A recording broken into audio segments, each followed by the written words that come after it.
मुझे बहुत अफसोस के साथ कहना पड़ रहा है कि 78 साल के आजाद हिंदुस्तान में हमने पहली बार न्यायपालिका की वो तस्वीर देखी जो इन नौजवानों को, इन युवाओं को कॉकरोच कह रही थी। हाँ बिल्कुल, क्या निशाना साधा है भाई आपने। ये हंसने की बात नहीं है, इस मुल्क का जो इतिहास रहा है, और मैं उन्हें सूचित करना चाहता हूं आपकी तरफ से कि महोदय, माननीय, आदरणीय, पूजनीय, आप जो भी हो, लेकिन जब -30 डिग्री तापमान में 4546 फीट की ऊंचाई पर यही कॉकरोच तिरंगा लेकर तैनात होते हैं, तब आप हिफाजत के साथ यहां फैसले सुना पाते हैं। मैं आपको सूचित करना चाहता हूं कि जब मेरा रंग दे बसंती चोला बोलकर यही कॉकरोच फांसी के तख्ते को चूम लेते हैं, तब ये मुल्क आजाद हो पाता है।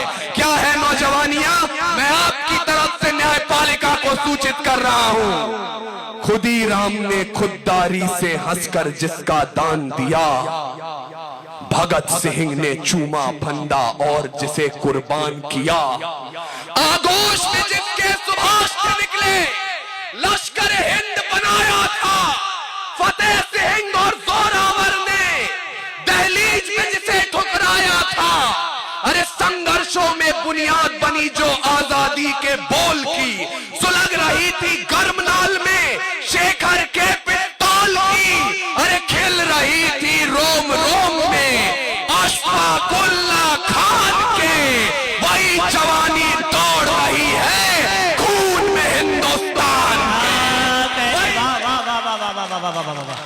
क्या कहने, जिंदाबाद जिंदाबाद। वही जवानी दौड़ रही है खून में हिंदुस्तान के। तब कह रहा हूं आपसे, मुझे काफिया, रदीफ, मीटर वगैरह कुछ नहीं आता, जो आप कहना चाहते हैं वो आप तक पहुंचाने की कोशिश करता हूं, इससे अधिक कुछ नहीं। मेरा परिचय क्या है, मुझे अब तक महसूस नहीं हुआ कि मैं झारखंड में खड़ा हूं, ये बागी जमीन है, और अगर बगावत के एक दो स्वर भी यहाँ कहीं हवा में उड़ रहे हो, उन्हें आमंत्रित कर रहा हूं, आपका और अपना दोनों का इम्तिहान लेना चाहता हूं एक बार फिर। हास्य की भाषा नहीं लिखी है, ना ही गजल सुनाता हूं, कविता लिखनी नहीं है आती, चीखे लिखते जाता हूं। देश मेरा जल रहा है, आग लगी है सीने में, क्या कहने, हुक्मरान सब व्यस्त लिखे हैं खून गरीब का पीने में, तो हिंदुवाद या इस्लाम का पक्ष नहीं मैं लाया हूं, घायल भारत चीख रहा है, चीख सुनाने आया।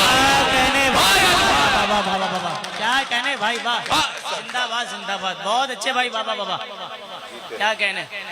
घायल भारत चीख रहा है, चीख सुनाने आया हूं। मैंने कहा था कि हम जलते रहे हैं और जलते रहेंगे। अल्ताफ जिया साहब यहां आए तो मुझे महसूस हुआ कि मुझे आपको बताना चाहिए कि इस मंच की लड़ाई किसी सरकार के खिलाफ नहीं है, इस मंच की लड़ाई किसी नेता के खिलाफ नहीं है, इस मंच की लड़ाई है हालात के खिलाफ। वो हालात जो जब बिगड़ते हैं तो गोंडा से आदम गोंड भी बनकर बोलते हैं, भुने काजू प्लेट में, विस्की गिलास में, उतरा है रामराज विधायक लिबास में। वो हालात जो जब बिगड़ते हैं तो लखनऊ से मुनव्वर राणा बनकर बोलते हैं कि दरबार में ओहदों की खातिर जब पैरों पे अना गिर जाती है, कौमों के सर झुक जाते